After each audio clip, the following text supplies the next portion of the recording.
video. Anybody catch it? Let me know. Had to do a video about old sexy Reed. Had to speak on it. I didn't understand her ball cap with the massa, but I had to talk about the acronym, so that's what's going on. Uh Plenty of thoughts about that games last night. Of course, I caught the Lakers and Golden State. I know how what's up. I know how bad they want. I know how bad they want LeBron and Steph to stick around. I did a video about that too. So I talked about that. Talked about Justin Fields. What's up? Caught all that in there. There's a lot of that stuff to talk about. Some good moves for Pittsburgh.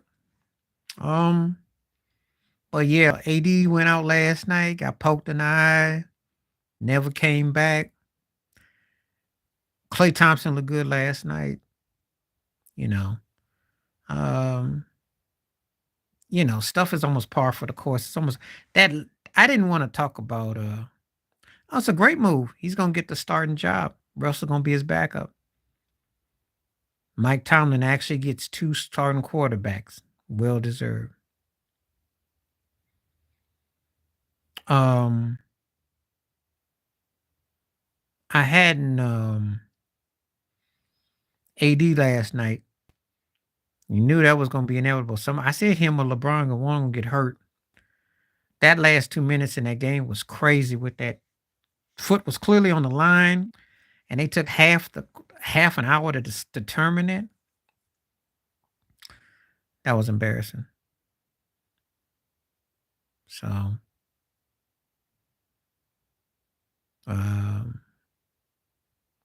somebody named Combs with a Philadelphia Eagles logo. It's gonna be interesting. Since oh, you talking about that no call? Yeah, that was embarrassing. His left foot clearly dragged out of bounds. Clearly, these referees ought to be ashamed of themselves, wasting people's time with stuff that should have been decided in 5 minutes or less. All you have to do is go to the tapes and look at it. He shot that thing and he hit it so hard. I know it probably made him mad because not only did the points didn't count, but he actually had to give up so much work. But then he's fading up against Steph Curry. Remember what I was telling you about?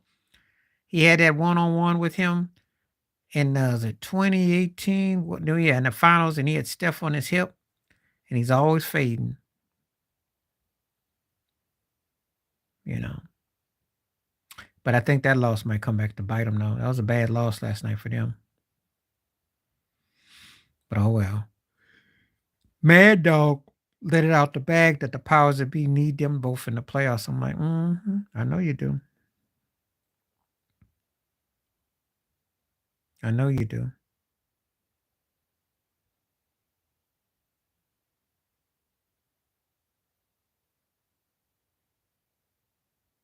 I know you do.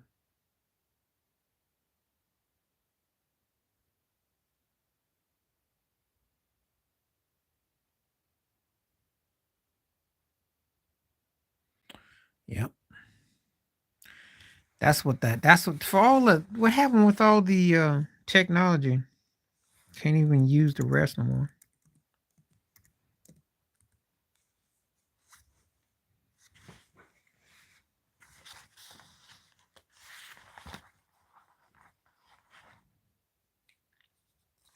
You know.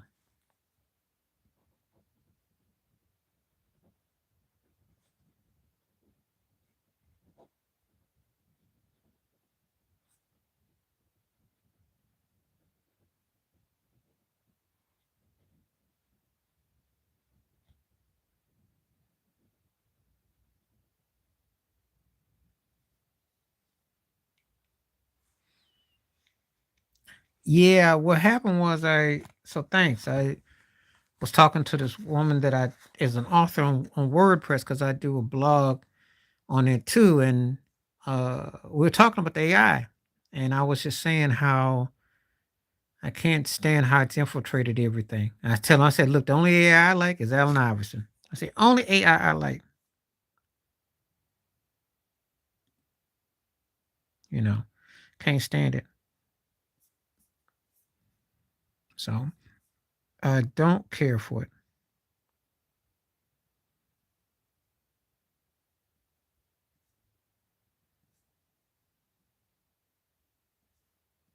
So I had to speak on it.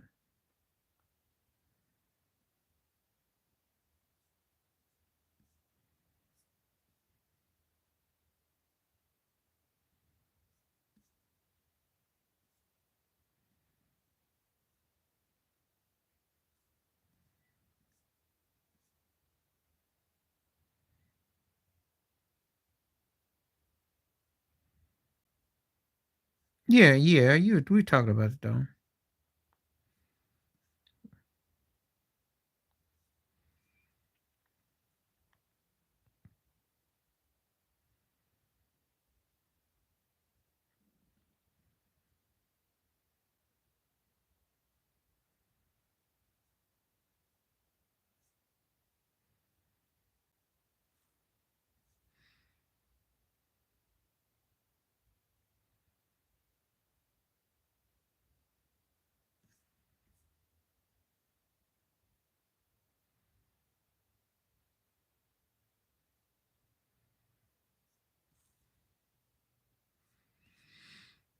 Well, we'll see in the playoffs. Like I told you before,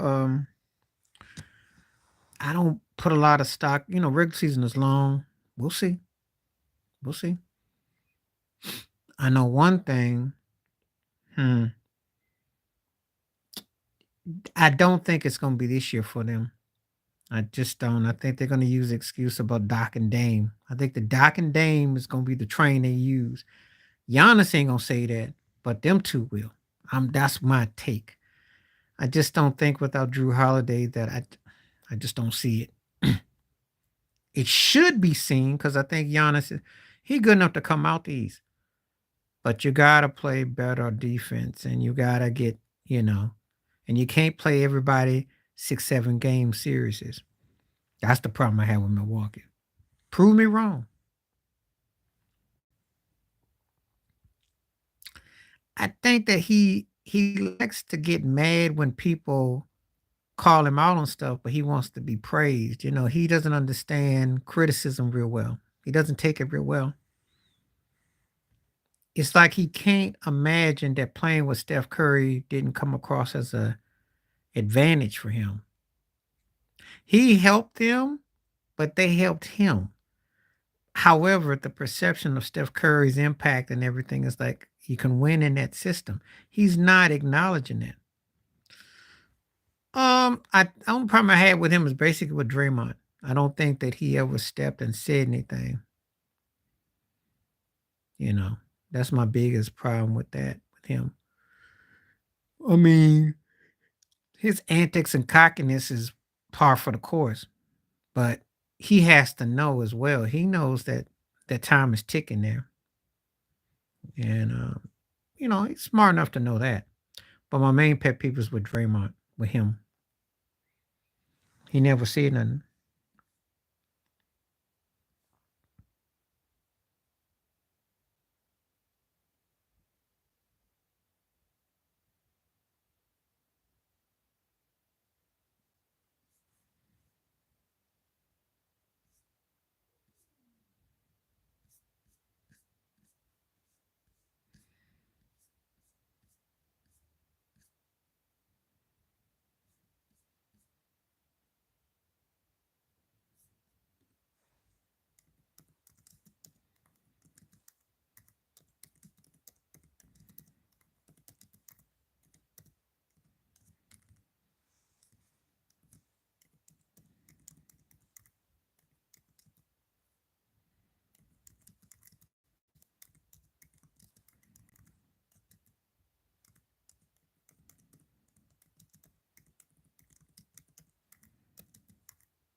So that's my thoughts right there.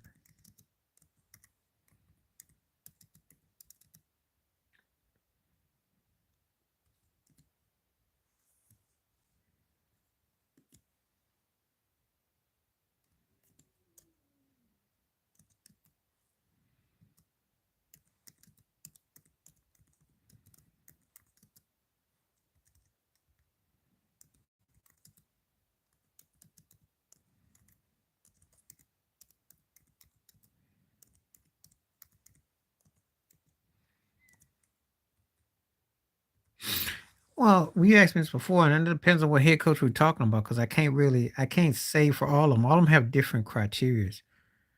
It has to, you have to give me a coach that I would say my peeve is with because it's not fair.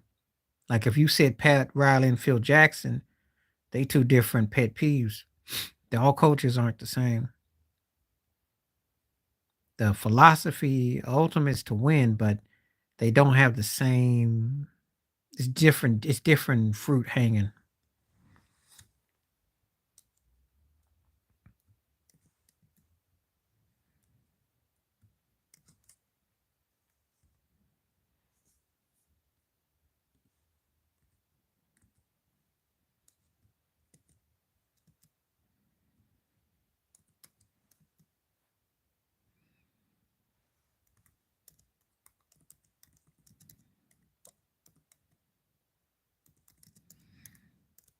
You tell me a coach, and I can tell you my peeve with them because I can't generalize.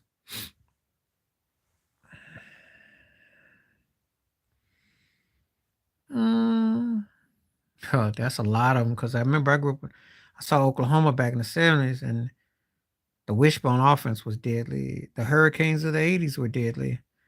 Ohio State, um, some of the ones with Deshaun Watson with Clemson were something else.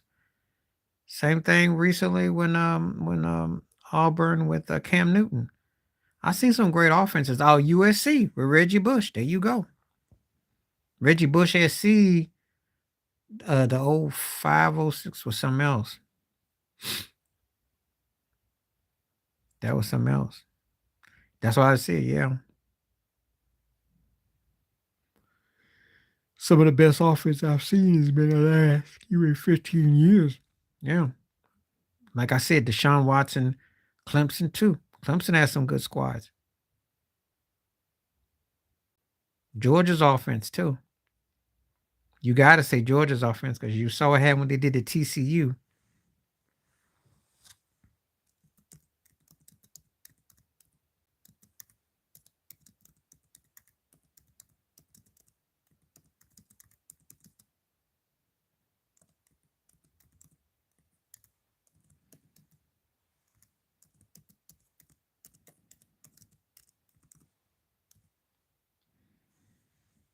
Yeah. Yeah.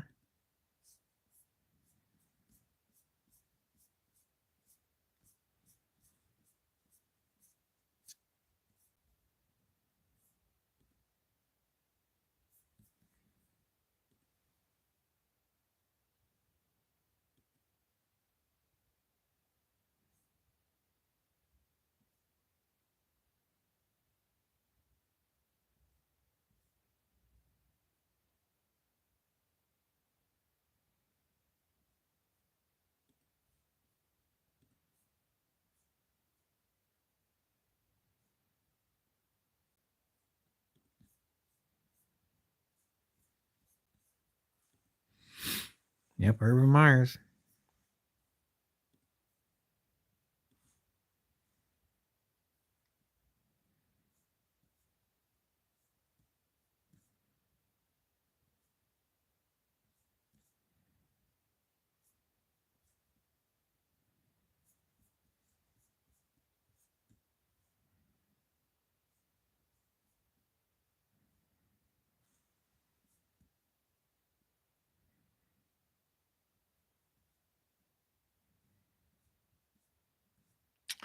Yeah, I saw Two Raw did talked about. I didn't really touch on that because I know he's supposedly taking stuff.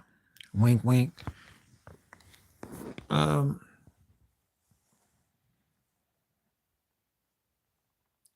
I don't know. I know one thing: if he really did have some, if he had some whip in his legs, um, I don't know who you are, Robert Fisher. So you better have something to say because that's gonna come off real quick.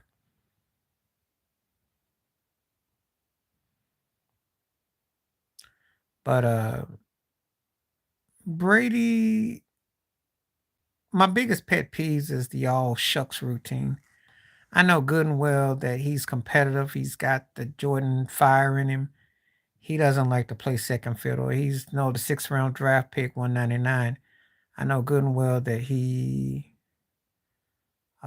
doesn't want to be, um,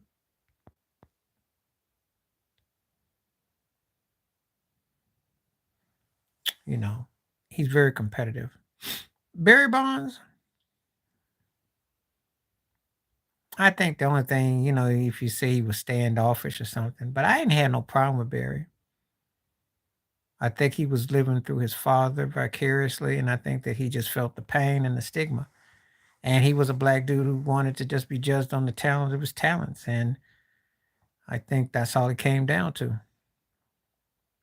I don't think there was nothing else with it. He didn't bother me. He was must see TV. And I had no problems with him.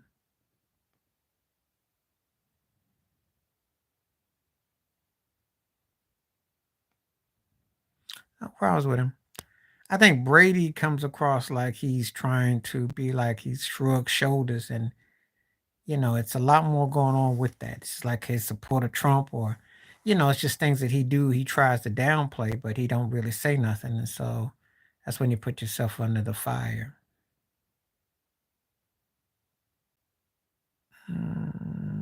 Probably Reggie Jackson, because when he was MVP, that was like mesmerizing to do it on that level.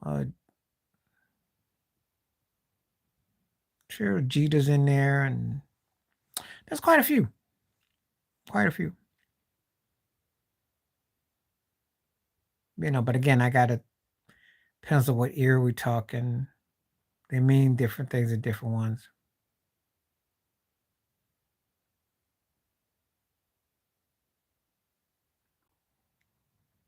So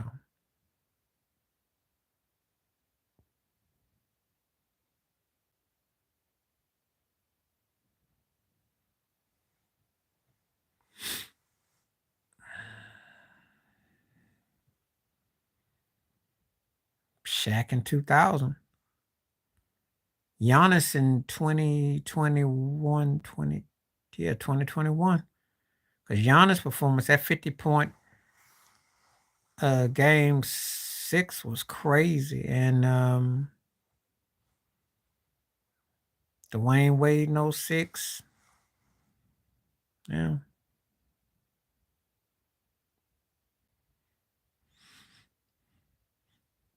I mean, there's quite a few that I like.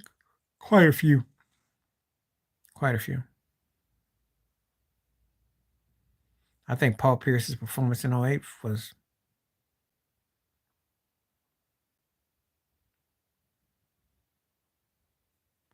Steph Curry in 2022. There you go.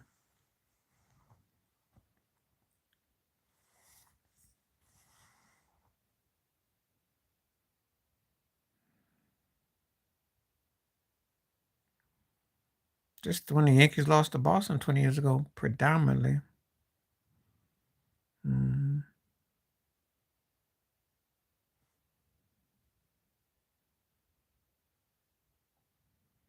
Okay, who are you? You said Haya. Who are you?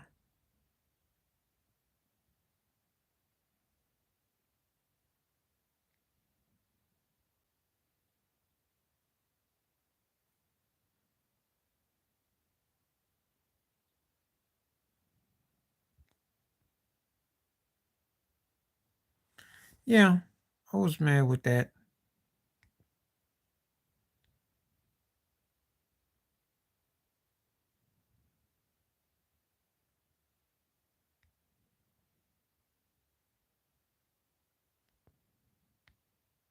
I was mad with that.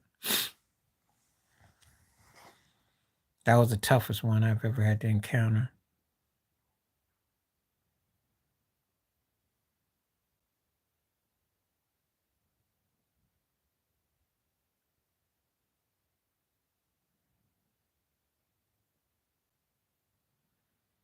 I wasn't mad about that because We got into ninth inning and he just hit a broken bat song. I don't even know. I thought we stole getting in the World Series because I don't even know if we should have been there. I think Seattle was a better team that year. We stole it, got in. So I don't really have much to complain about there.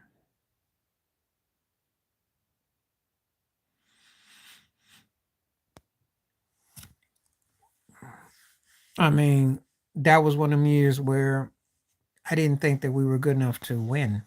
We were there, but what's up, DP? What's happening? You understand what I'm saying? See, all right, what's up? What's up? See, this the thing, Ted. It's like I was glad we went there and then we get against Florida, but I didn't think that we had what it took to win. You see, it's kind of like when the Mets played Kansas City in 2016 in the World Series. I think they were glad to be there. I didn't think they had what it took to win. Sometimes the body language of a team leads me to think that they glad to be there. I don't see the W coming. I'm just saying. So I didn't feel that drive with Arizona beat us. It was tough, but '04 still stings more than anything. To be up 3-0, to have Boston beat, and to blow like that, that was the toughest. Yes, I was, because I play with Miami. I'm a Miami Heat fan. And actually, I was a fan of his stuff had respect for him till he came to LA. I think he's become so full of himself and such, you know, I I didn't have a problem with him not being at Kobe's services or his certain ceremonies. However, I have a problem where um I have a problem with his agenda. Is a certain thing that turns me off. There was no super team. No, I wasn't hurt. Not I was a little hurt by Boston. You gotta understand, I'm a diehard Yankee fan. Loss is hurt, but to lose to Boston was the worst, okay? That's the kind of hurt where I didn't wanna come outside. They didn't wanna check my email. The Marlins, I understood because they had Willis and they had, Burkett. Losing to Boston was the toughest for me. Miami was not a super team. They were a team put together. They happened to have him, Dwayne Wade, and Chris Bosh, but I had no problem with that.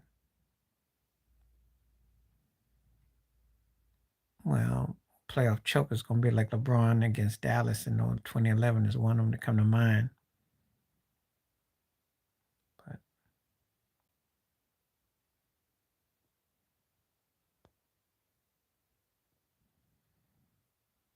biggest playoff choke is that varies. Could be Miami against Dallas. It could be Dallas against the Golden State Warriors in the playoffs game, the first round in 2007. So it all depends on how you look at it.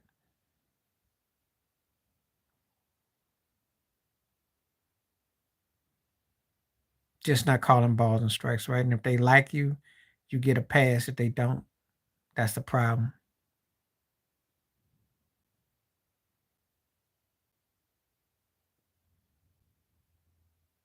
Yeah, but it is to an extent, but they still ended up winning three more rings, 3-1 after that final. So ironically, notice how I did the 3-1. They won back to back with Durant. They lost to Toronto, and they came back and beat Boston. That's 3-1. Think about it. Do the math. See how I did that. So it kind of offsets that. It would be, considering they won all those games that year, but they are. I don't like them, and I don't know why you have instant replay and the refs can't even use it because they're in a catch 22. But a lot of layers to that, though.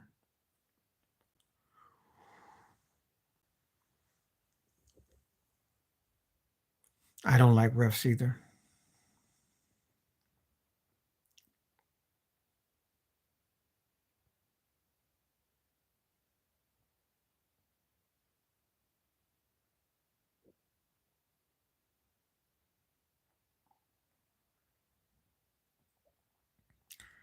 Well, they entitled because of what the commissioner and what the powers that be want, not because you know you're supposed to make plays that you actually see and calls that you're supposed to, not based because you're getting bought and paid, but they're bought and paid.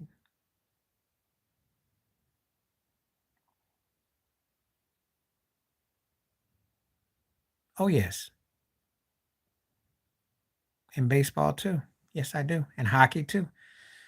You got to remember something, and I think it was Rasheed Wallace said if you catch him on the underdogs, Ted knows the show.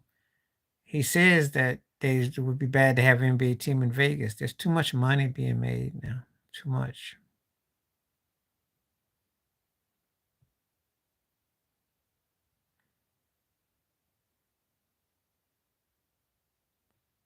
So, yeah, I feel that way. I just think that there's a big conspiracy. Yeah, I watch him all the time. And like I said, 8.5 times out of 10, I agree with Sheet, but he said a couple of things. I kind of look at him sideways. They were a strong defensive minded team who had, when they had the right coach and the right pieces, they were a very good team. I'm not going to call them great. They got the back to back finals, but they didn't dominate like they supposed to. So, team like that, you go 3 or 4 years.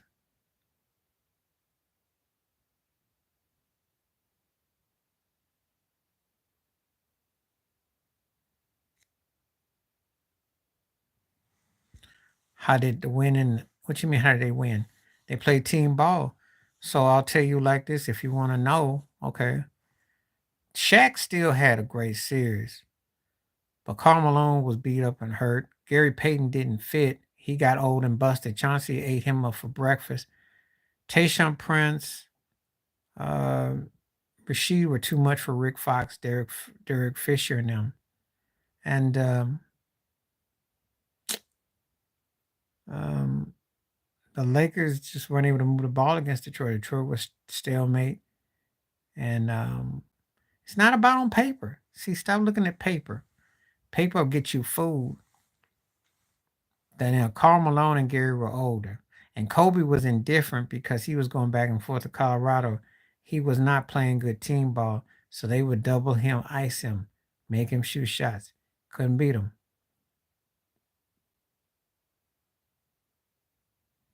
My Ewing games are always either college or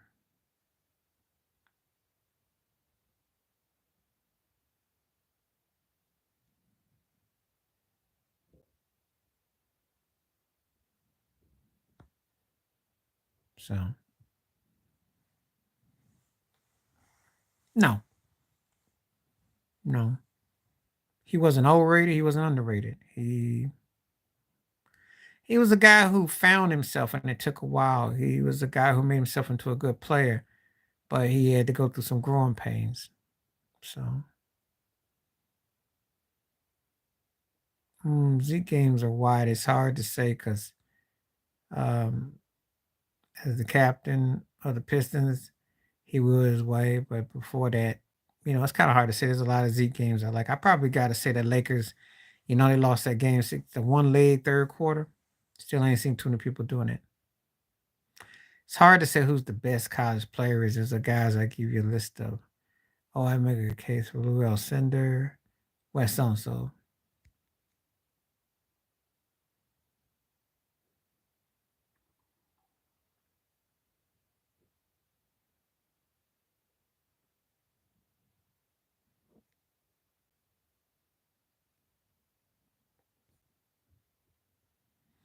So don't have any real favorite Iverson games. I guess the game one in the finals against the Lakers 0-1 because he played great. I mean, he kept the team on his back. But I don't have what you call favorite Iverson games like that. I like watching him play, and there were moments. Most of his stuff is isolated moments, though.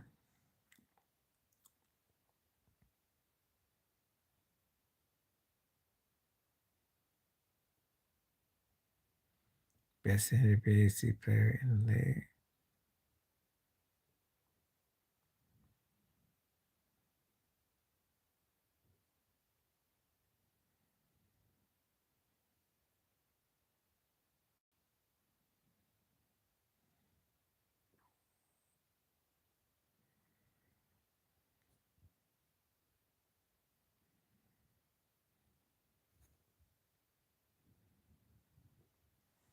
No Jim Kelly games, I would say, off the top.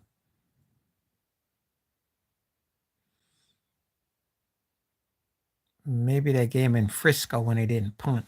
That 92 game against Steve Young, that was a classic. But most of his games, one on one, Kobe. LeBron ain't cut for one on one.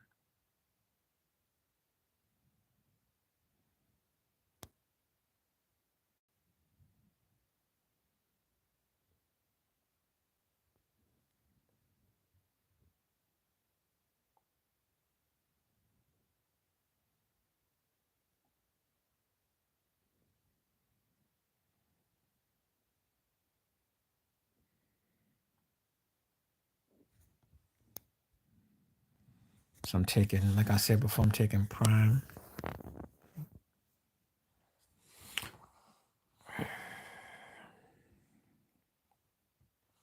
Yeah, yeah. I'm sure if you could bring Oscar Robertson up, he'd get him. He had inside outside game. I'm sure Larry Bird could be a problem for Jordan. There's quite a few guys that could be a problem for him. Quite a few.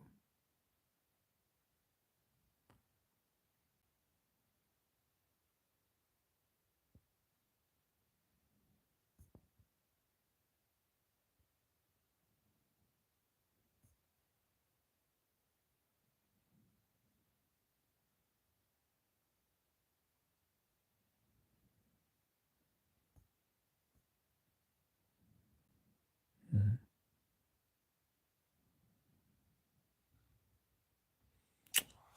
Um, it's slight, but I give Hakeem just a pinch over Moses. Just a slight pinch. It's close though. I remember Moses had a hand in bringing him up to play for the Rockets. He had a hand in training him, so but it's close though.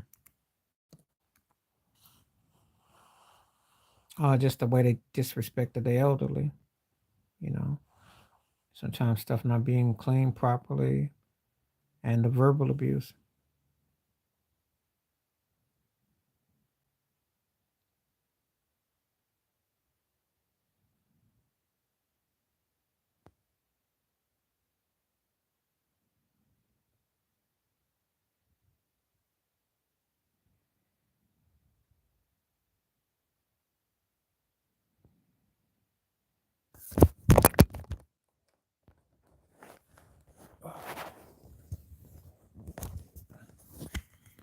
Okay. Anyway, I'm back. Yeah, did you hear me? I said I'd take Akeem by a slight, just a slight. It's close because Moses was a three MVP and all that. It's close. Hakeem, but it's about like that. It's really close because I think Moses Malone gets more and more underrated as time goes on. I don't think he gets his due. Well, we talk about Trump. You talk about Biden. There you go. They get bought and paid off. They tax deductible. Yeah, they taxed it. They a tax write off. So what you expect? Government. He's not forgotten. I know. How's he forgotten when Jordan said he'd be his starting five? How's he forgotten where he still gets acknowledged? He he his athleticism would translate real well to today. You know that they're greedy. That's the pet peeve, that they're greedy, that they're one, that the way they are. Well, you got to remember something. People grow up in different areas. See, um, you got to remember something. You live long enough, things do get forgotten because players come and go, and no player's gonna like stay on the mindset forever. I mean, especially we are the ones who have to romanticize or keep it going because the generation comes after doesn't have it in the same regard. So it happens. It's just a sad reality that the people will move on. It happens. You can see one of the most sensational players ever, but happen in your lifetime, somebody else comes along, they don't. I do too. I do too, and I appreciate you for being here. And I appreciate the questions you ask, and I'm just saying, but that's why that happens with players. What happens with how they end up being, it happens in music too, believe it or not, because people can grow up in let me answer Ted's question. I will answer that uppity sibling. Mm, because they boss you around. They get to get over. They get over. And if no one doesn't tell them to chill, they play those games till they're grown. That's a sad reality. Which, if I was changing the rules, well, see, if I was changing the rules, I'd have to have teams playing some defense. I mean, I would outlaw flopping. Um, I would have put a 4-point play in too. Um, and if I had to go, I'd have the camera, and I'd have like what I do is have a click camera. So I'd say this is what constitutes a foul, not these gimmick fouls. You know, I'd get it done the right way. Well, we did this one already. I already said I liked Dear Mama, and I said Humpty Dance, and I said quite a few of them. No Vaseline, Crossroads, quite a few. I have none on him because his career is he ain't really done anything that, I mean, he's a good talent, but his team sucks. So there's no opinion to have, you know. I see this kid in Orlando, and that team's in first place in the division and giving Miami problems. LaMelo Ball has been around a while. The team's been sucking for how long now? So it's gonna be like a stat pad cat that tolerates below average results. It's not good. Doris Burke for the W. Doris Burke for me, because she knows inside out, can play the game too. Dig them both, but in different ways. Rachel gives you a certain knowledge, but she also has a certain ground that she gives you. But she's more tongue in cheek, though. Doris is the whole nine. Well, yeah, but he's been washed, though. He's been washed. When he couldn't win that chip for Phoenix 3 years ago, that was his last hurrah. That was his last hurrah. So the Golden State's his last hurrah, and I don't see it happening. No, I'm not gonna. No, I'm gonna say I'm not gonna. No, because he can still play. It's just that when he's washed in a sense, he can't lead a team, but he can still play. Don't get it twisted. He'll still have a moment or two where he makes a couple shots. You'll see what I'm talking about when they do the play-in tournament, and because he's gonna be a problem off the bench. But that's you know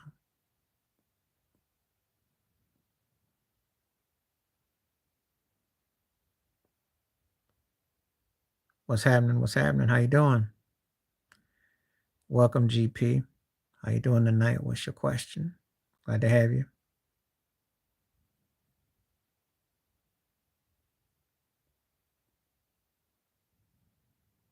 I had not heard about, like I said, when I say about CP3, Gordon Isle. Yeah, it is because you saw what happened last night. Clay looked good last night. He looked good last night. And if they can get that out of him, Kamingas can come up big. Steph does his thing. Draymond don't get no trouble and they stay consistent and they can get anything out of out of out of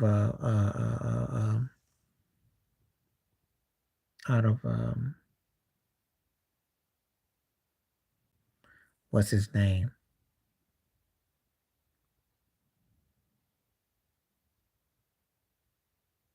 Okay.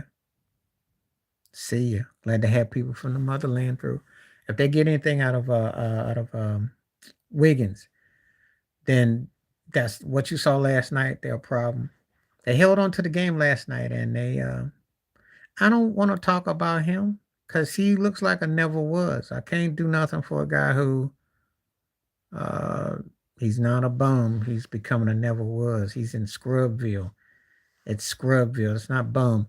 If they trade you to a team like Washington, and all you got to do is just show up in stat pad and know that you're gonna be stuck with a what? Let me be real. A 10-72 record, and you can't even make 20 points a game, and they got a T to come off the bench. You a scrub, pretty much. But I mean, I don't even. He wasn't always trash though, because 2 years ago when he was with Golden State and they went to the chip, he looked like he was going to be a nice fresh piece off the bench. He looked pretty good. He had some moments. He had some big shots. He between Icy Spice and getting slapped by Draymond, whatever he had, I have nobody for March Madness because my team sucks. We just got through firing our coach. I'm a Michigan Wolverines fan, ZC, and I have nobody. And I really, when my team ain't around, we're not even good enough to be in NIT. So I don't really, I just go with the flow. Yeah. See, there you go. That's what I'm saying. He's supposed to be 11-71 or 11-70. Yeah, 11-71 and average 20 points a game. And his behind can't even start. I can't talk about him because he's in the never was cast.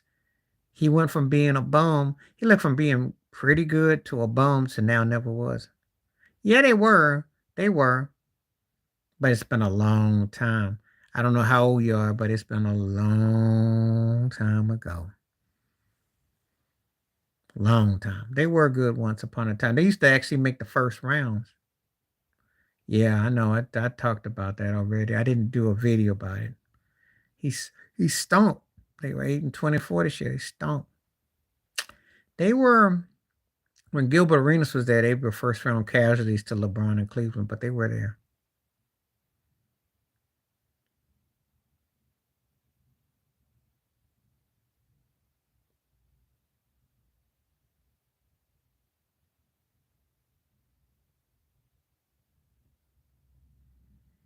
So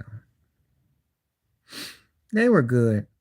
They were decent enough. What they've become the last few years has just been atrocious. And Russell Westbrook went there with Bradley Beal, and they were the stat pattern, but they actually were a first round casualty for years in the OOs. That's hard to say because that's it's hard to say. Best defender. I don't want to say one or the other because there's been a lot of great defenders because it counts for different eras. But if I had to say one person, just to say one, it'd be Bill Russell probably because he showed the defense wins championships.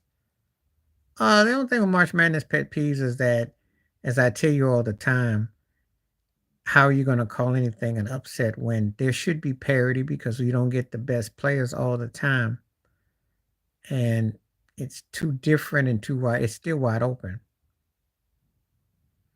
but yet cats from the bigger schools win. So you know,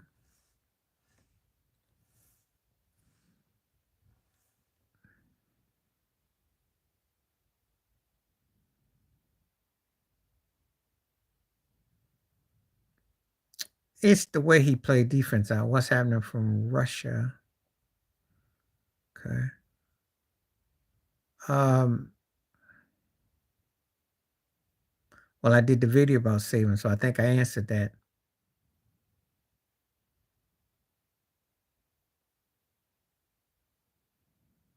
That's the way I say Saban tried to downplay the black athletes and what he said. That's all I need to say about that. I don't really want to give him a lot of time a day or train of thought because I felt he was pretty offensive. I mean, you play the Dr. Pepper bowl game and then you play for a top tier bowl game and you're not making enough money to go around. Please.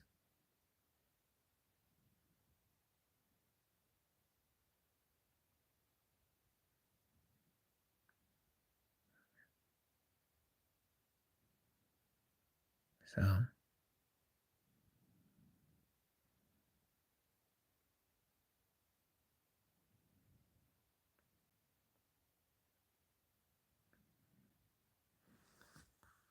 was D Book 70 fake D-Book.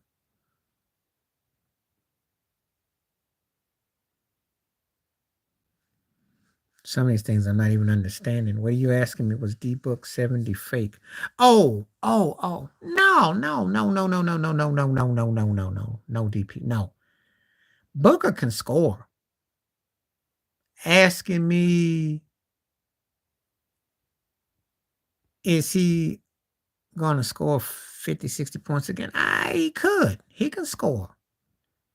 But I thought he was untapped when he scored those 70 against Boston.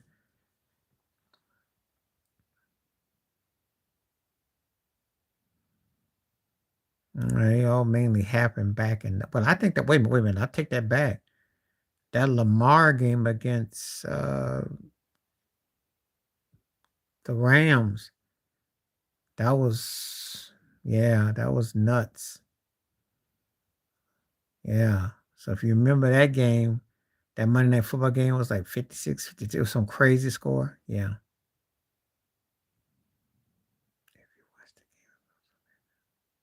What game are you talking about, DP? I don't know what you mean. Yeah, I remember that game. But that was a one-sided affair. He threw up some incredible lollipops that game.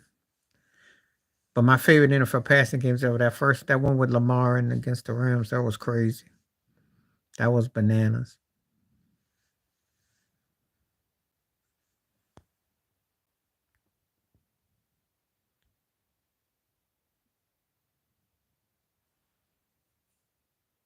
Yeah, I remember that game.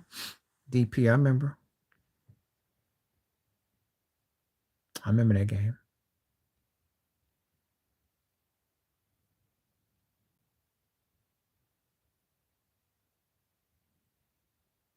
Boston wasn't quite in tune at that game. He can score.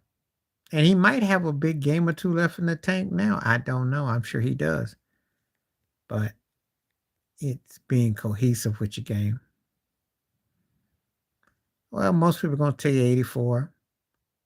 Some could tell you 96, 03. Just depends. Favorite coaches all time? Pat Riley, Phil Jackson, Red Auerbach, Greg Popovich. Yeah.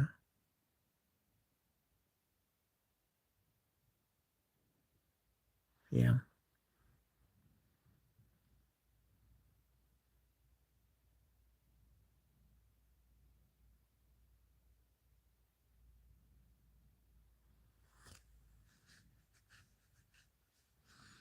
I can't believe I had some Trump turkey come here.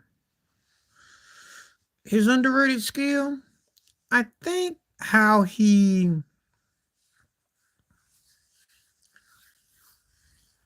sticks with you if he believes in you. I think that's his most underrated skill because he believed in Tony Parker. He believed in Ginobili. See, there's guys he just believes in and he lets them do the best that they can. And that's one of his greatest strengths. Patty Mills, we talked about it. Guys come up and perform where he's great question, DP. Now this might be the best question I've had in a long time.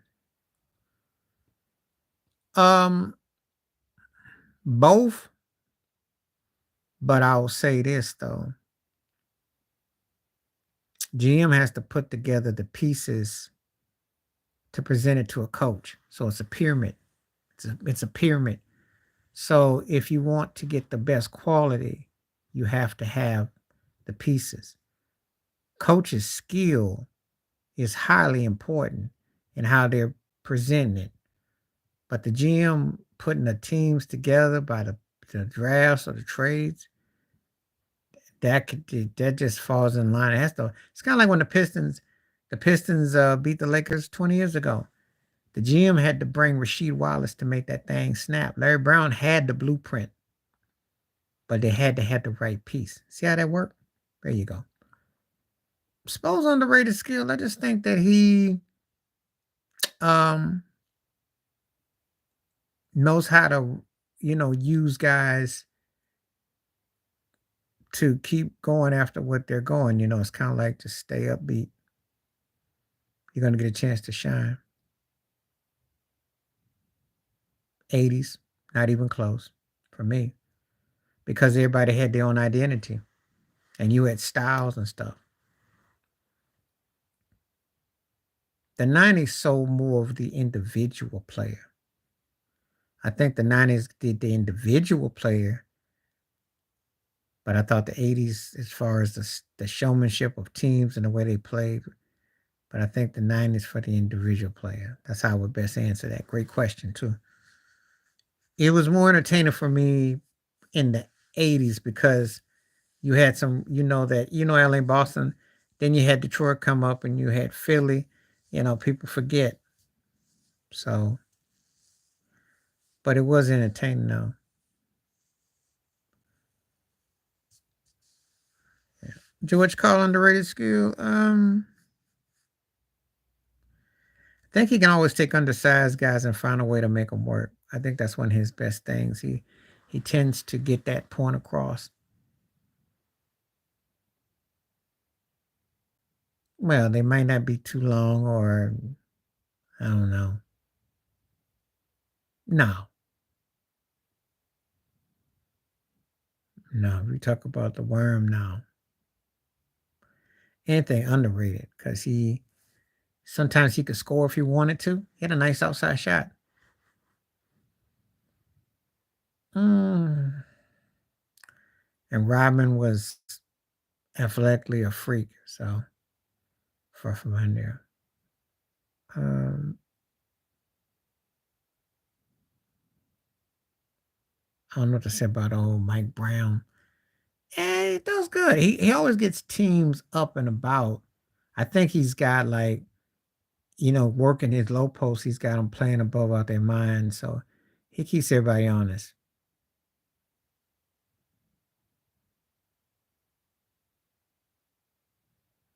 I think of any day you should shoot less. However, we don't play in fundamental basketball. There is no standards of fundamentals or shot selection. So I ain't got no problem with guys getting the green light.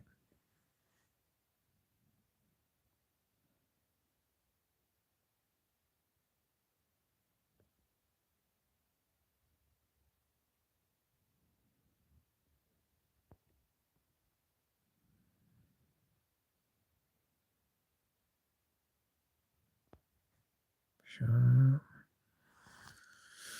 So that's how I feel about that. I think you have to shoot more because of what's dictating, but you have to defend too. So when you're not defending and you shoot more, well, you got to give up something. That's the problem. So it's kind of they're going to shoot more because they don't want to play defense.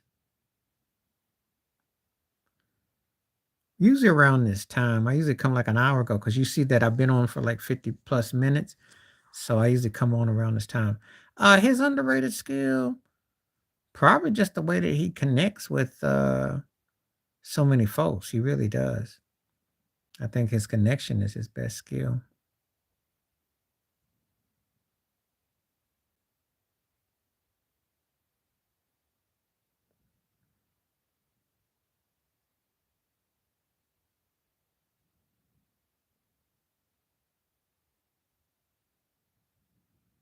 Okay, man, I'm glad you came through, DP. Some great questions. I really dug that question you asked me up above. Yeah, thank you. Appreciate the question because you have some real good ones. Thank you. And feel free to write them down and bring them back. Appreciate you, man. Her underrated skill, I think, is that she could adapt. She wasn't afraid to adapt to what was happening. And she didn't rest on just what she had done. She could actually adapt.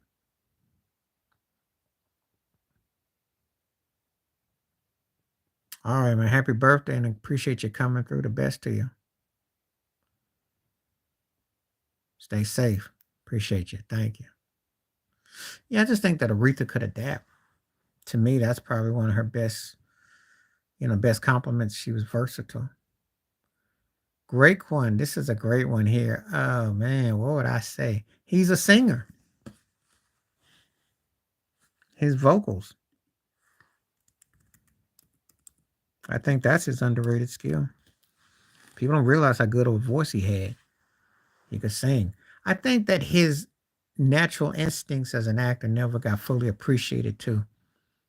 Because he had some drama in him that he could pull off. They just never uh, open up that can.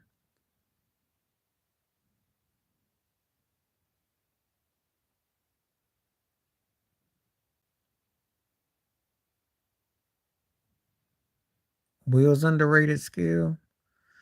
On the big screen, I would say his astuteness to how sharp he looked. And what I mean is he always stayed dapper in character. I think that's underrated because people don't understand that how you present yourself with your attire can carry you. And so he always had the right attire, which complimented him. So in the roles he was playing, it complimented him, I think. I do. Believe it or not, it sounds rare and sounds comical, but then again, if a person is up to present themselves as a leading person, they're not dressed up or they don't have a certain style to pull it off, it's noticeable. John Amos, I think his dynamic versatility never got due. Wide range. Red Fox, he didn't really work on it. Bruno Mars, let's see. I think it's underrated how he really does. All right now. What's happening now? How you doing? I think an underrated thing about Bruno is that he really works at what he's doing. He's not just phoning it in. He's really taking his craft serious. He's really, you know, so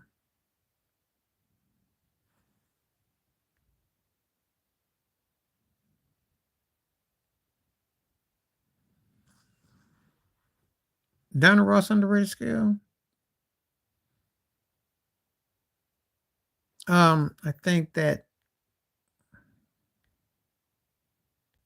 I think that her underrated skill is that she really is more versatile than she got credit for.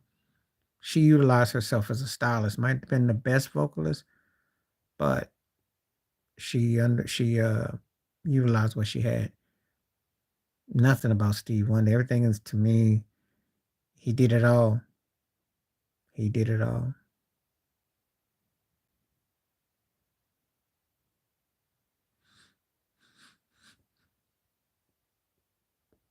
Oh, he did it all.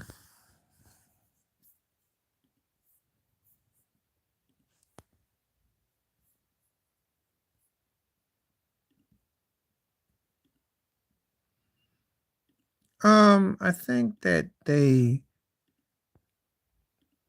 bit a lot of people. No one really talks about that.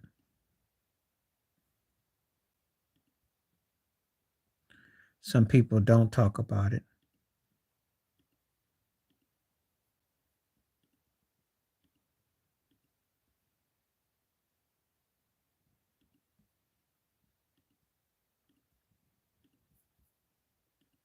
That's the biggest knock against the Ozzies.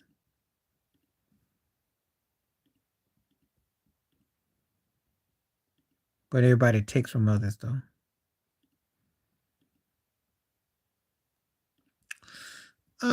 His underrated skill. He actually had um actually a low key good timing, I would think. Like he had a side to him that he could probably be funny, but he always come across just trying to be too smooth and too cool for school.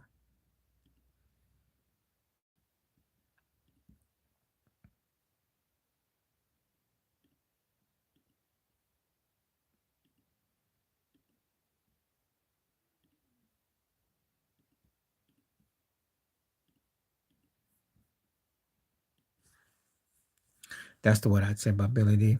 Watching him back in the day, he actually had a low key, like, he was, I think he didn't get enough due for actually really putting the work in because, but he really did put the work in.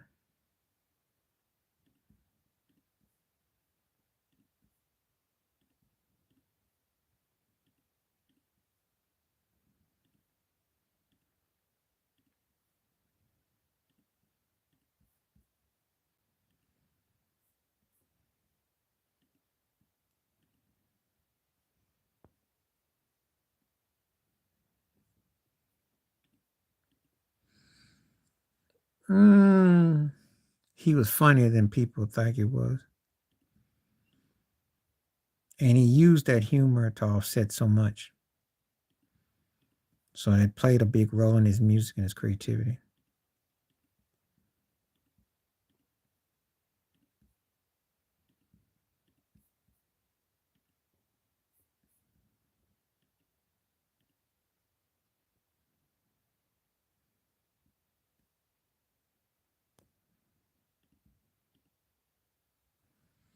So that's what I say.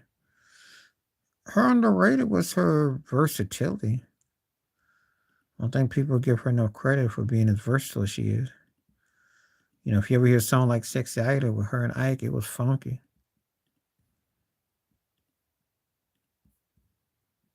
You know, she's you know, more versatile than she gets credit for.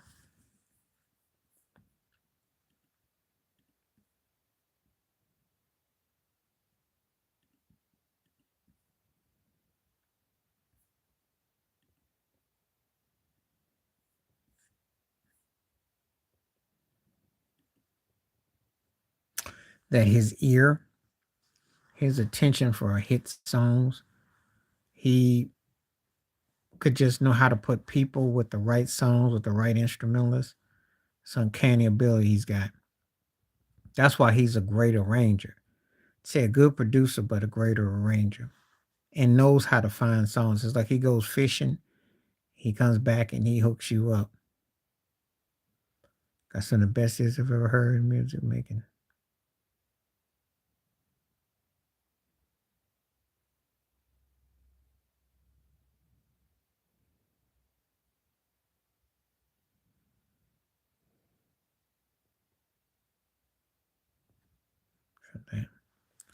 Yeah. Um,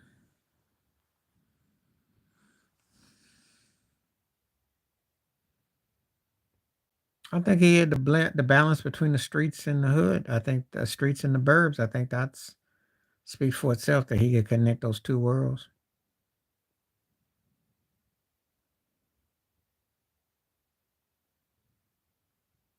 I guess they got something already detailed. I don't, I'm just saying, just thinking about with Dre. But yeah, his thing to me is, when you can hit the burbs and you can hit around the way. That's as long as he's been doing it.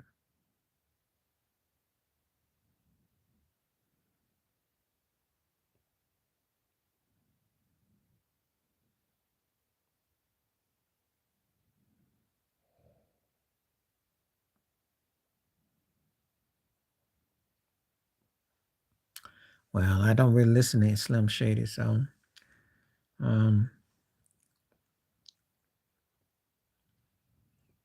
he's got commercial ears. That's probably the best underrated. If there's a skill, I had to give it to him. He's got good commercial ears.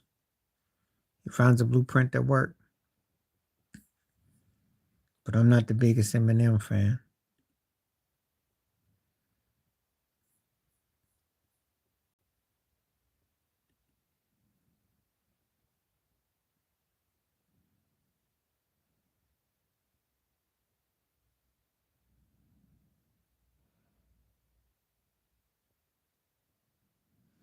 So,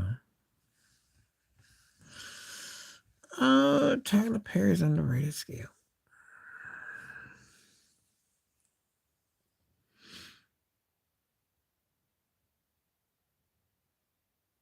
He tends to make his characters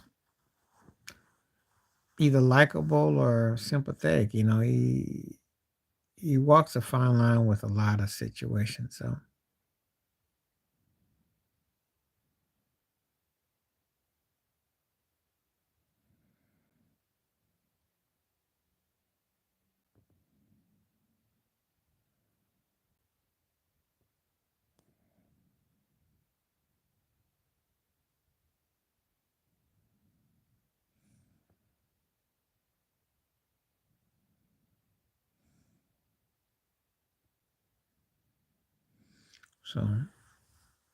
that's all I gotta say about Tyler Perry.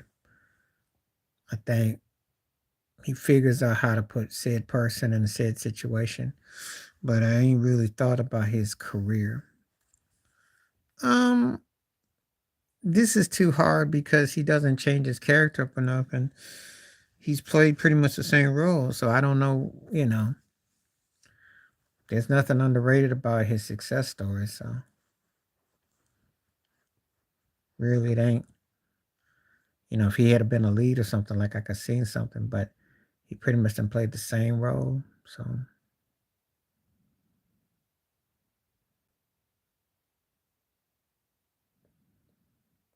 that's how I look at it.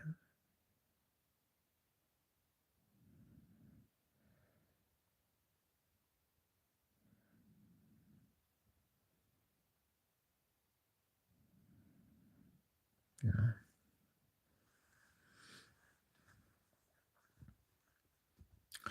Nothing no more, because I mean he's been, again, you asked me about somebody that, yeah, he's had success and he's gonna do Bad Boys 4. Um, I only thing I'd have had against him is I think he could have gotten a lot more out of his career, because there was a time he was the funniest cat going, and you know, but I got nothing to say about Martin.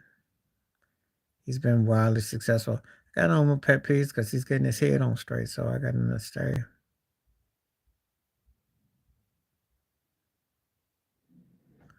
Now we were talking about who was it? I'm trying to think. I can't think right now. But yeah, if he had came at me with Martin, but then that means they're trying to get a Super Bowl, and they owe it to Lamar. That's how important him winning another league MVP was. That's how big that MVP was. I think it's the only thing that they have to do for him. They have to do right by him. He did right by them. They got to an AFC championship game. They just lost to the world champ. They got to do right by him. They got to give him pieces. Now he needs more pieces than Mahomes does. They're two different types of quarterbacks, but I think that's a big one if they get him. I'm not, because the Bills are lazy and lethargic. The Bills are just like the Cowboys. They think they're going to get some pie in the sky in a draft, and maybe they'll catch somebody on the waiver wire. See, what I'm shocked about is what I've already told you, why I didn't really pay the draft too much attention this year. Because why are these teams going after so many quarterbacks, running backs, and receivers? I haven't seen this in a long time. And I'm not saying it's a bad thing. It's just that it's kind of got my attention. What's up? What's the agenda?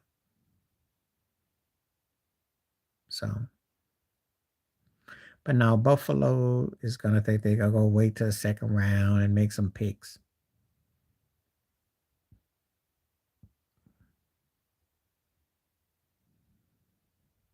So, besides, they think they got a couple nice little pieces with Diggs that they got enough to win.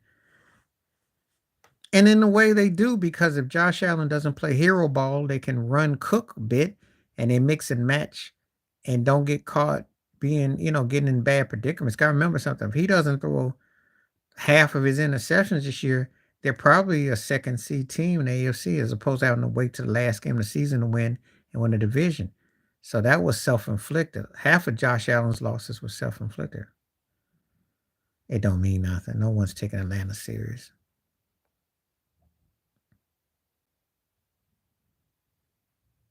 What are they going for?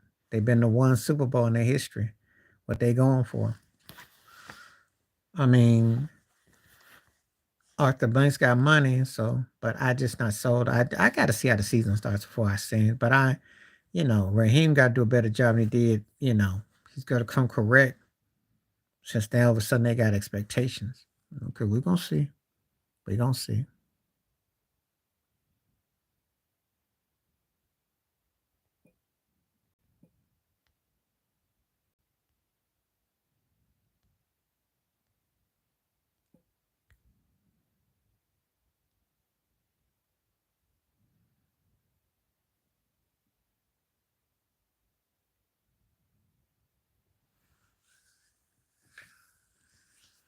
Yeah, but Burrow's got to stay healthy, and the offensive line got to stay healthy.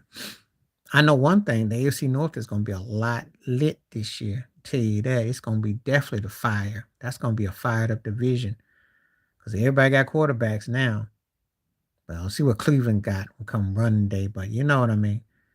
Who can stay healthy? Who can go? I think Cincinnati's problem is their head coach.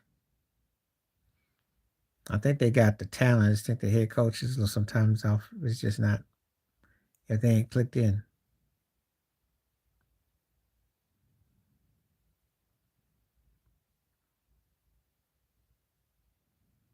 Yeah,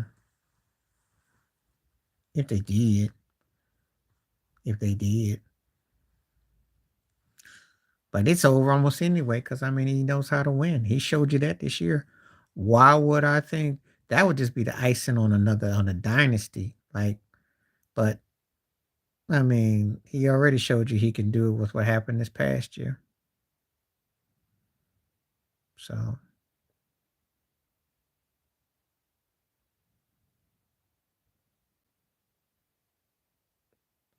see, to me, it's you know, anything he gets is gravy.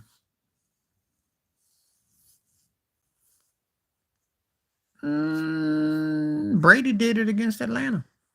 Mahomes just did it this past year. Joe Montana did it at the start of his career. It's nothing new. And it is rewarded because no one ever looks at a quarterback who looks so pristine and they just, glorify him. No. They get acknowledged. Yeah, he did. He won ugly in that game. Um, Uglier against Atlanta, though.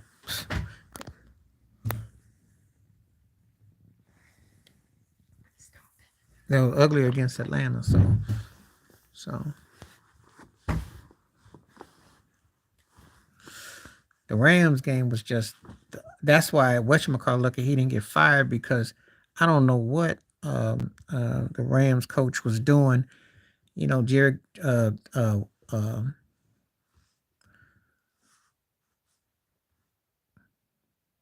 Rams and Atlanta, but what they did with Jared Goff in that Super Bowl just being stand pat was just so pathetic. It was brutal. That was some bad coaching. Now, I know that Belichick had coached his defense up, but that was just bad coaching on the Rams' part. That was just brutal. So,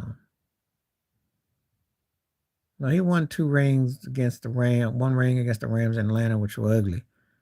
Atlanta just choked that game. The Rams' offense just like they didn't show up. No, that was bad coaching on the Seahawks' part, trying to be cute. And on the defensive side, he found a weak bone because he stayed away from Sherm and they started hitting that right side and they didn't make a switch. They didn't push Earl Thomas. They didn't make a switch. So when he started hitting Gronk, they started hitting some plays going to the fourth quarter. That was because they didn't make adjustments. That's what happened in that Super Bowl. And then they tried to be cute at the end. They had that shoestring play, which was a heck of a play. Russell hit that ball, the ball one, I think. And then they tried to get cute, and then they lost the game. That's simple as that. Because if you think about it, the Seahawks were lucky. They shouldn't have beaten Green Bay, and they should have beaten New England. They went from being lucky to unlucky to being dumb. And that's why they are where they are now. And that's why they, you know. So hope that answers your question. Because they went from being lucky to unlucky to dumb. You steal that game against Green Bay, and you should have beat New England, and then you were cursed. That's one of them right there. That one against Seattle, and that one against Atlanta. Brady's got 2 of them. That's 2 of them right there. Um,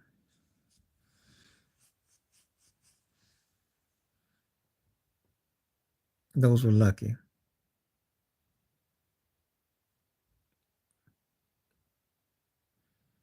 There's a few more that I can think of too. Let me think.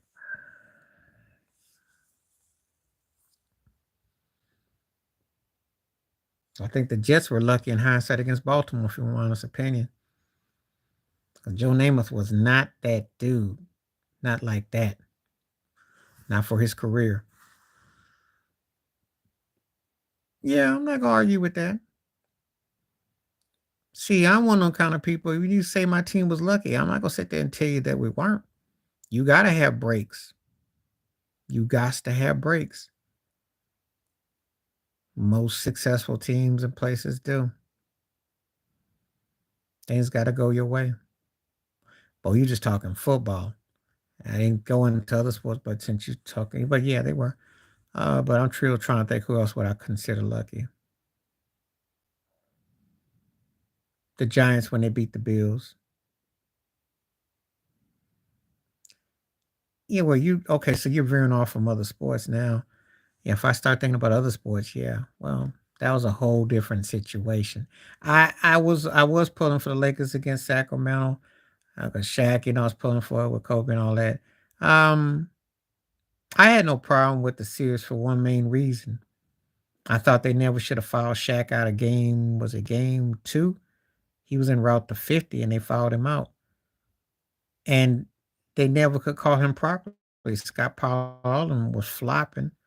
They all were flopping. Lottie stayed flopping. So I thought that he was never called fairly. I think it was unfair. So,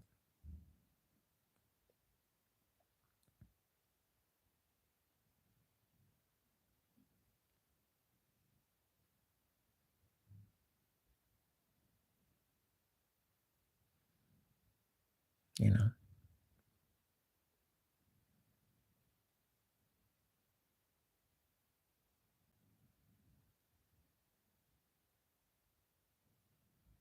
but that's how I look at it though.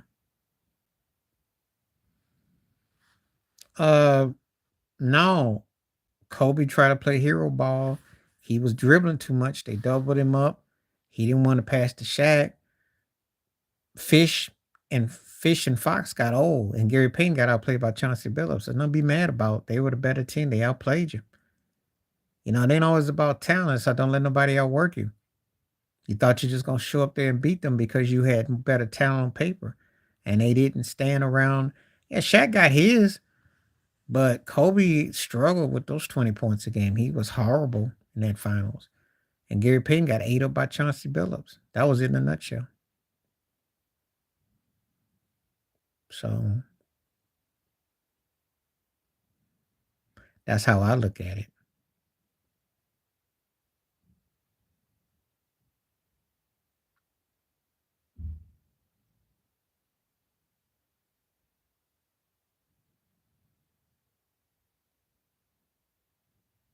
I mean, I wanted the Lakers to win that, but I couldn't even be mad because Larry Brown used the formula for when he took the Sixers, except he had a better starting five. That's all. And they played team ball. It's Phil Jackson, man. Larry Brown got one went to finals and he lost the next year. And everything he did to beat the Lakers, he turned around against the Spurs and gave it back because he should never gone those 7 games with them. So he let the team get cute and they got fat and they got Antonio McDyess and they fell off a notch. Brown's a great coach, but Phil's a greater. Phil's rings, impact. It's two different types of coaches. Larry Brown's an X's and O's dude, and Phil's a polisher. Big difference. You know, big difference. Yeah, but I'm not gonna sit around here and that's Phil Jackson took Doug Collins' team that couldn't do nothing with Jordan and took them to the Eastern Conference Finals. Took a Lakers team that Dale Harris had 4 All-Stars, trimmed it down, built it around Shaq. Kobe was an upstart. They brought Horace Grant in with Ron Harper and won the whole thing. So tell me again. It's not close. Phil Jackson's a better coach. And if you want to talk X's and O's, I'll give you Larry Brown on that. But if you're talking about the totality and the impact, we play this for about wins. We're not playing about because you got to win it all. That's what we go by.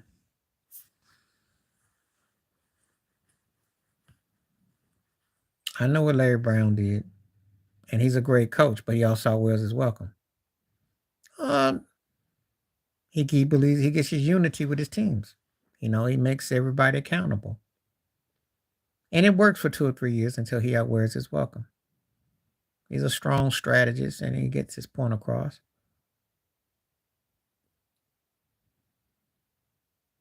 He demands a lot of his guards. But, but, you know, I give him his place. And you can say he's in that top 15, you can put him on there, but he ain't in Phil Jackson's neighborhood. Because I have to do this again like I always have to. Phil can't see him, okay? Phil got multiple hands. He can't even see him. See how I did that? Yeah, Larry got one up off of him.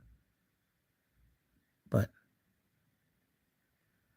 because Pat Riley tends to just believe in a philosophy of regurgitate over and over and over and over and over and over.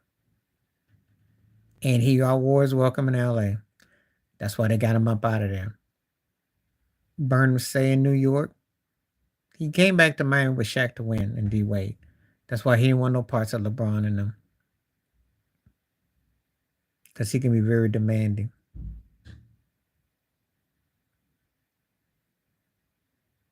Preparation. And he wouldn't have been able to coach LeBron and him, no way. It was a different era. Guys, players are different these days. Yeah, he'd have been trying to fight him. Him and Shaq almost came to blows. So you think what happened with him and LeBron? He needed LeBron because LeBron was the happening flavor, and LeBron had the cachet. But then it became a situation that LeBron wanted to, have a say in everything. So, it's a different day and era.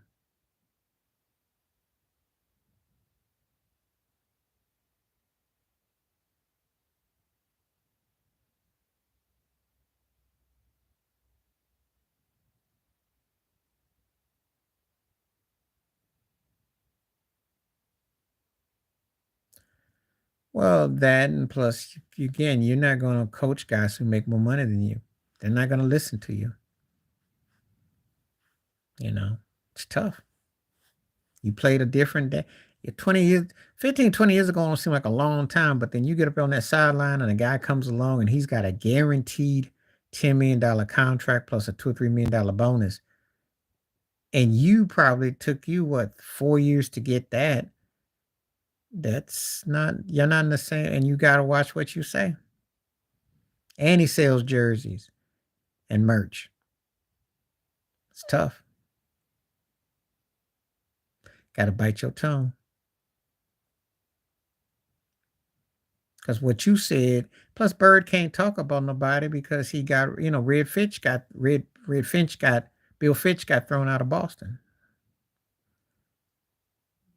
Oh yeah, I did a video about it. Did you see my video? You told me that you saw it yesterday. I addressed that.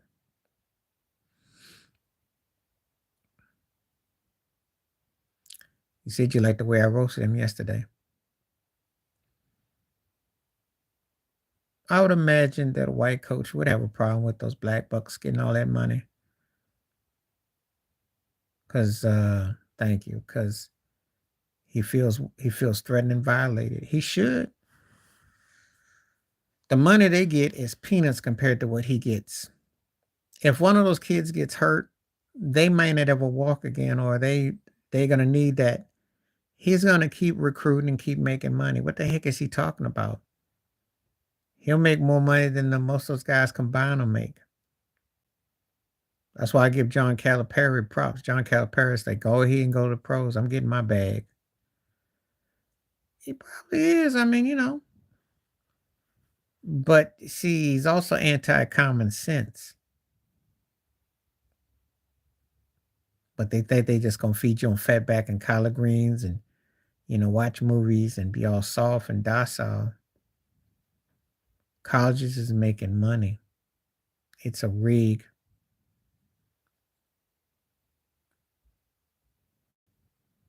So I have no respect for cats like that who I respect his success as a head coach. However, business, if you got a problem, won't you teach them how to make money? Real money. I'm not talking about going playing pro ball because you know it ain't gonna be like, but so many of them gonna make it to the pros. And that meanwhile, you bring in the next recruiting class, the next recruiting class. I don't care what he do. He should stay in college and stay out the strip clubs. I don't care what he do. He got white privilege already. I don't care.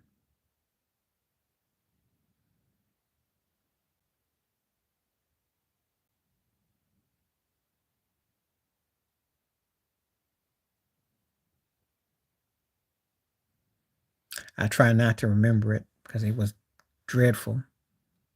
I'm sure he tries to bury and burn the tape. He was in over his head. Didn't work out. It was bad.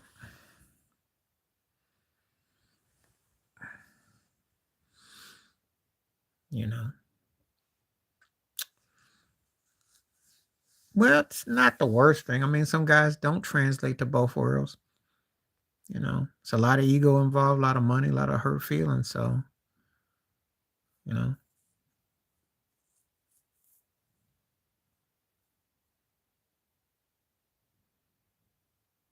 it's tough.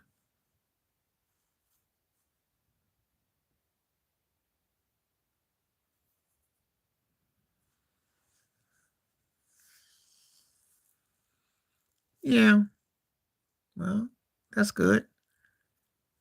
I have to wait and how it all plans out. You know, depends on what kind of recruiting class they get, kind of what they do. We'll see. The main thing we got that title, so I could care less right now. I don't have any foolish aspirations they're gonna repeat or nothing like that. I mean, if they do great, I'm great, but I'm not gonna say nothing crazy. I think the stars were aligned last year and it worked itself out.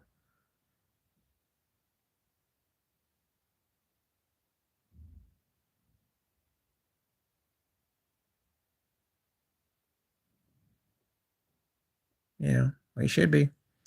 Got standards, and you know, I'm sure you can relate to this. It's like I was a Michigan fan. We don't win one game, we got to beat y'all. And I'm sure that's the same thing in Ohio State, even though I wouldn't do that if I was him.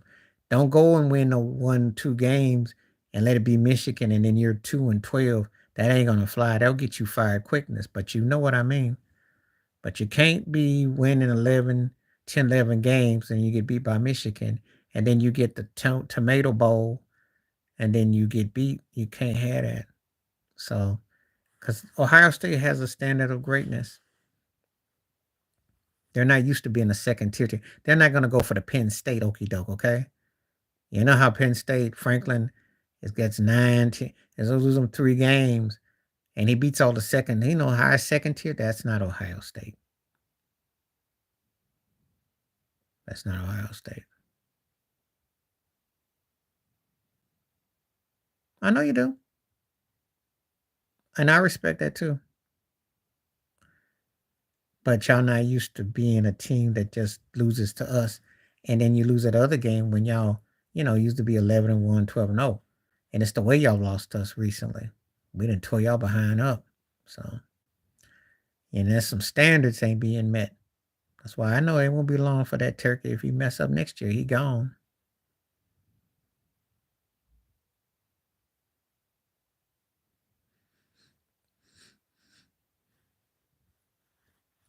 That's why I expect them to come at him and crack the whip. hmm You can't be coaching Ohio State and you know you're not used to bumming up at the end. How about that? Defense getting ate up. You know, not where you're flat, where you don't getting held out the title game or giving yourself hope. That's not acceptable by that program. I'm going deeper than that. So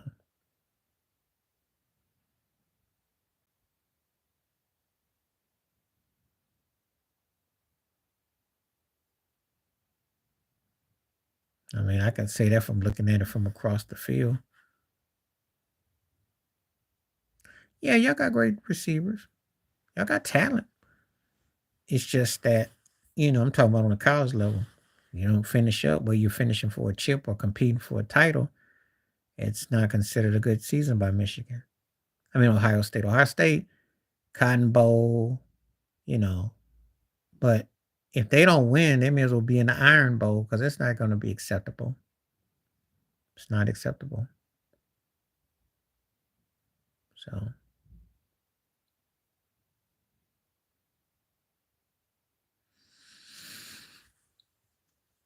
yeah,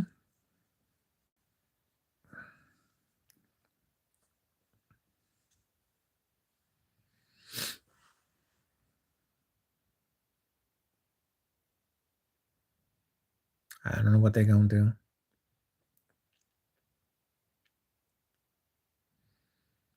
I'm surprised Frisco got rid of him. Kind of surprising. But he got hurt and he kind of fell out on Washington and they got him. But I still thought he was a pretty good, you know, just don't know. I don't know what they're going to do. I wouldn't be surprised they don't do much of nothing, though, but I'll see.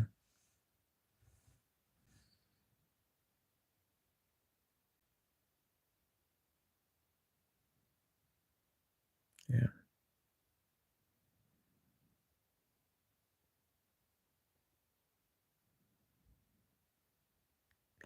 Trade him to where and for who? Because you got to get pieces that match. Easier said than done. Where you going to trade him to?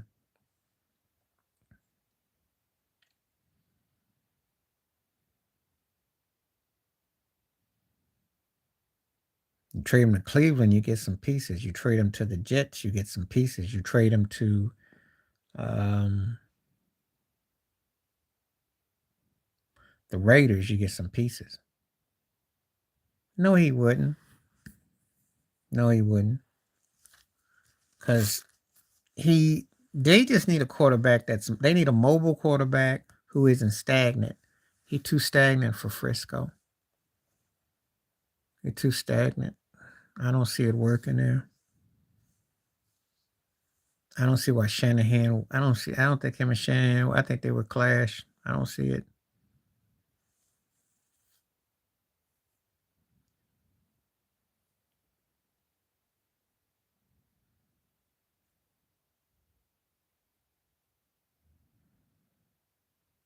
I mean, the 49ers need a mobile quarterback that's actually a quarterback and not a guy that's just systematic. That's the problem. There you go. And Dak is not, but he's the same thing as Purdy. That's what Cam Newton was trying to tell you. You got to have a quarterback that has his own mindset and his own wheels. That's the problem right there. That's why I wouldn't go along with it. That's what Cam was right because Dak is no different than Purdy.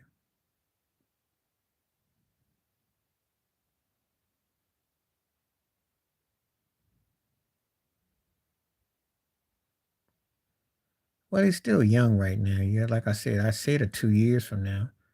Give him a couple years. Can't really go. He could have beaten the 49ers. I mean, he wins that game, he's in the NFC Championship. So please, I mean, that's not even my team, but I can recognize a cat that's got an upside. I don't know if y'all can get anything that's going it takes time.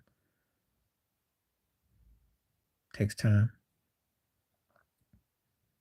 I like him. He definitely impressed me as more and more as the season went on. You know. So it's got a postseason win, so we'll see. I think they're gonna be a pretty good team next year. I think they'll be all right.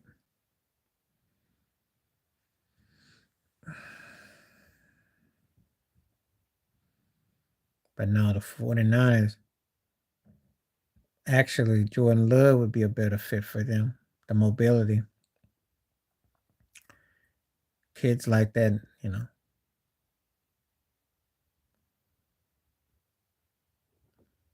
Yeah, but he's a newbie just coming in. It ain't like you gotta get Aaron Rodgers is gone, and he's a different breed than Aaron Rodgers. Aaron Rodgers held y'all captive and held y'all hostage.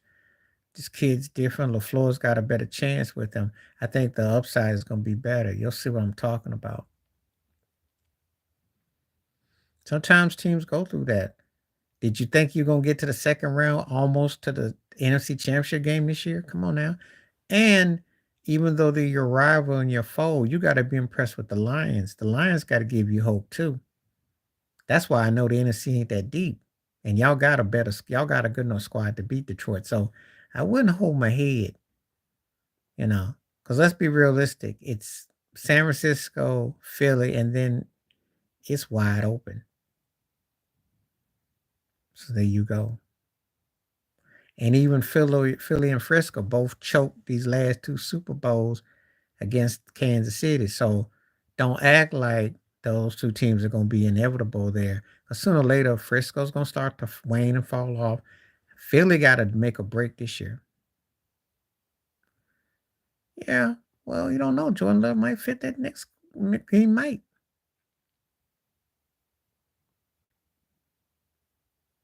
You know, you get 12, 15 years out of him. Hey, I'm not feeling bad for y'all because y'all are looking pretty good. I mean, like I said, this is first year. So for him to do what he did, it just they threw a bad pick at the end of the game. And that was a winnable game. But I blame some of that on LaFleur. I do. So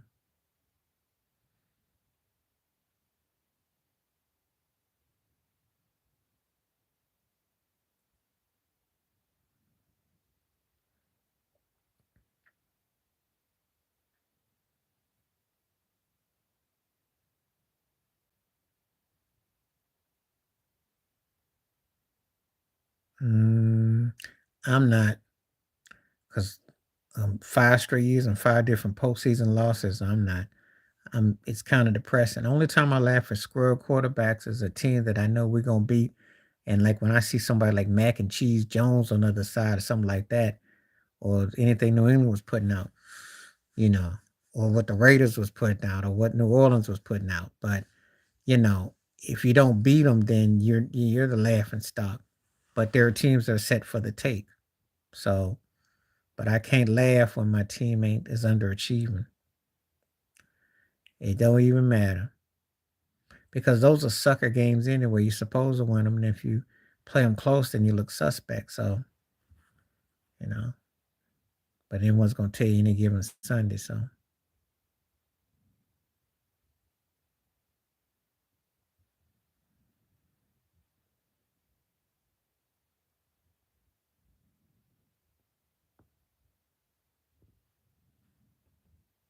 so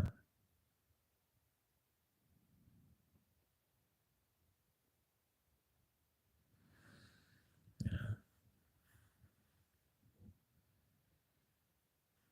I'm not laughing at them no more though. It's basically the postseason. That's it. That's it. Nothing else to say. Postseason. Get it done. That's what it's about. You got 2 league MVPs now. You got to your first AFC Championship game. You got past second round. So hey, it's about you sealing the deal. That's it. And he's got the skill set. And if he gets another playmaker, that's it. I mean, he proved that he can hang with Mahomes, but you got to finish it up and finish this, seal the deal, across the finish line.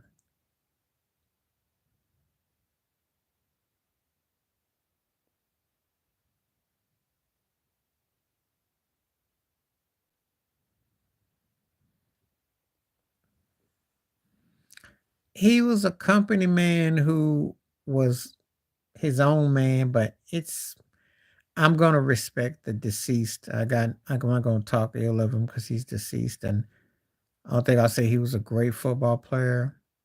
And he took some stances that I agree with. He took some things I didn't. Um, he has some issues with him on the personal side. He ain't that removed than OJ, but then he's a different type of cat. But I'm not gonna say anything against the deceased. So I didn't like that against Cap, but I knew where he came from too. He wasn't that kind of a brother like that, so everybody ain't that he shuffled too much. Great player, top 2 to 3 greatest running back ever, charismatic, but he loved that white cocaine too much. And I'm not just talking about the cane, I'm just talking about the white cane, the white, he just was so wrapped up in it. And it's a shame because I don't think he did it. I still say not guilty, but at the same time, he was guilty of chasing that lust and after that white world where he just he got sucked in.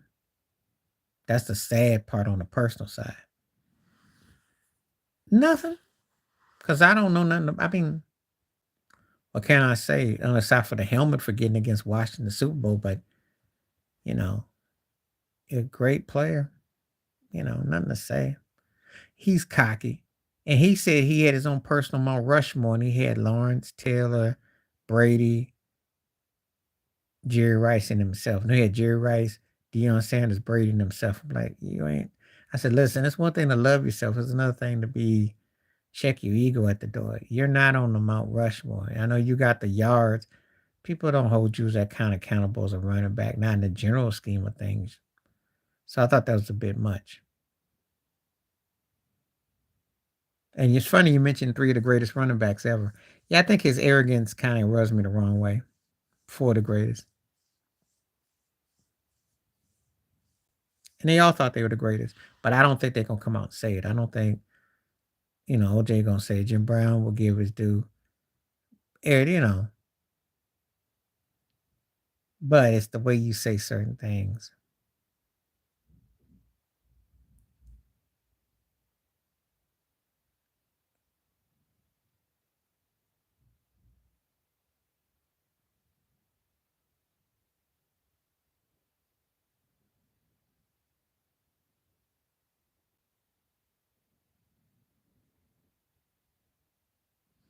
Marshall, yeah, yeah. Because he got more done. He got more done. LT was bad, but he couldn't finish like Marshall did. Marshall finished up. You know, greatest show on turf. So that's my personal opinion on that.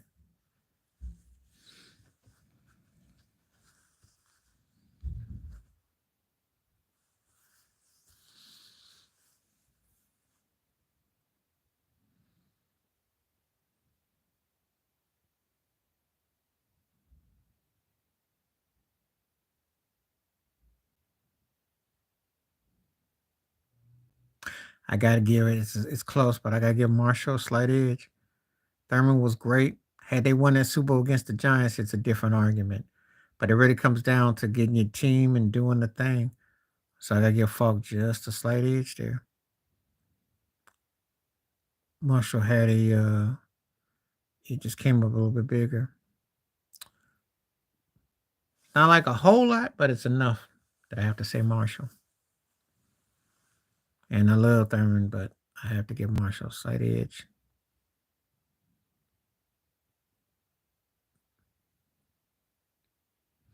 Marshall only because Marcus got deprived with the Raiders. That's really comes down to it. If Marcus gets to play full out with the Raiders, it's a different argument, but it's the reality.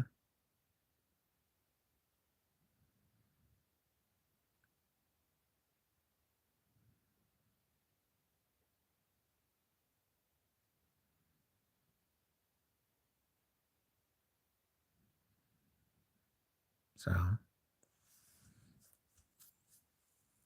in that regard,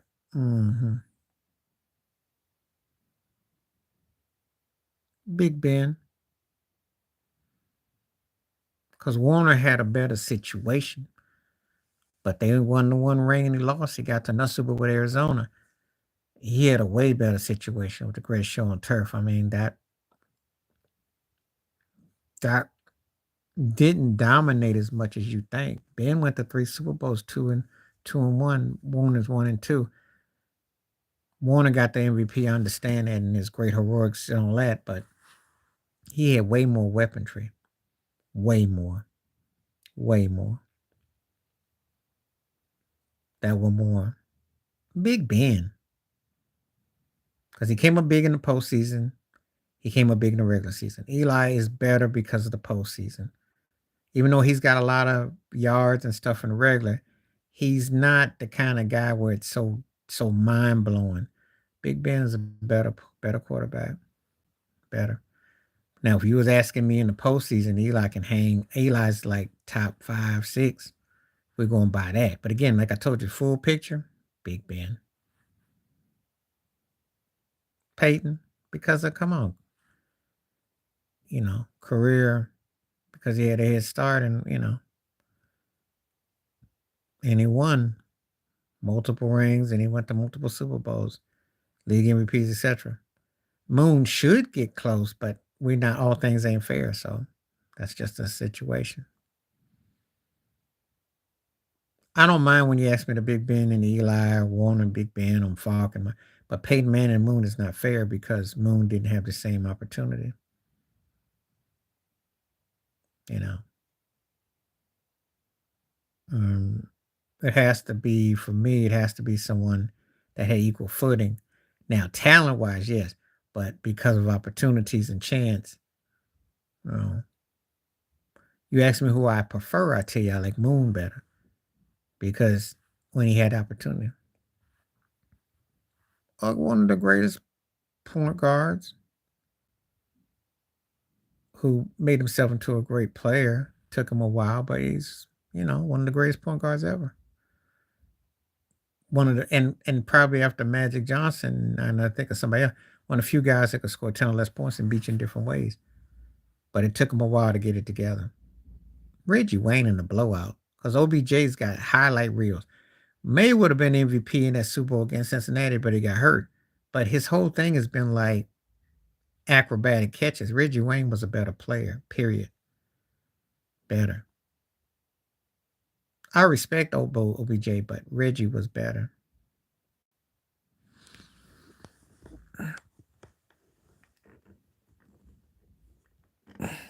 What's up, BG? You coming on right when I'm getting ready to get out of here too, because I've been on here for a minute, but I can't tell people when I come on because I have different situations.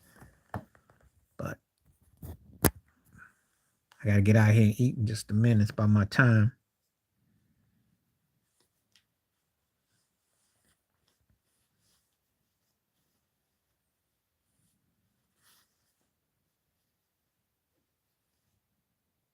Hines Ward. Walker was a playmaker, but Hines Ward was a more complete player. Yeah.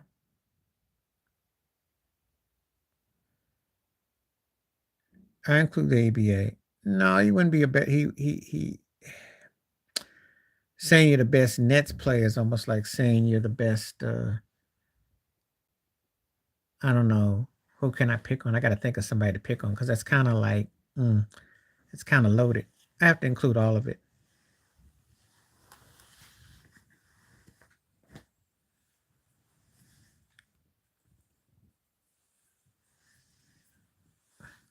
But Dr. J did far more than Jason Kidd ever did, though.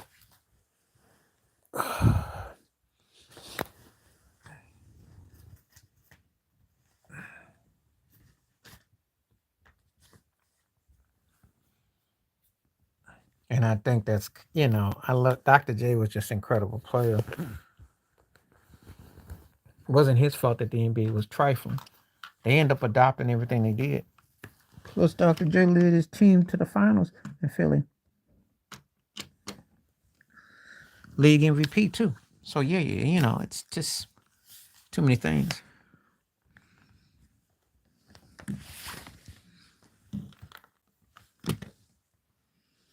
Yes, I include ABA.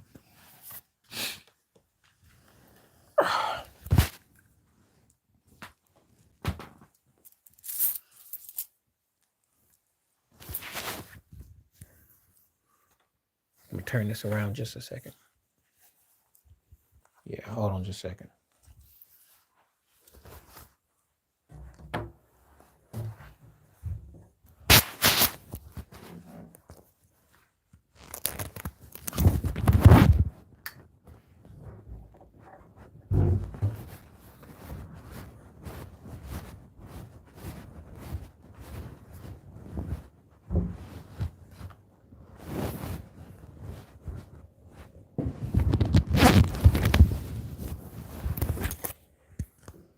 Give me just a sec. Hold on.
Yeah, so that's why I'm gonna say with that. I just came back.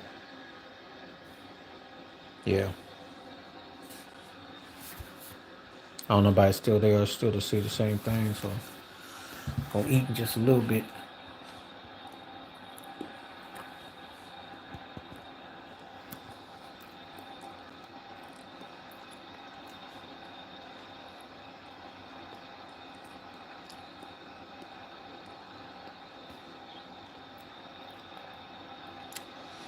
All right.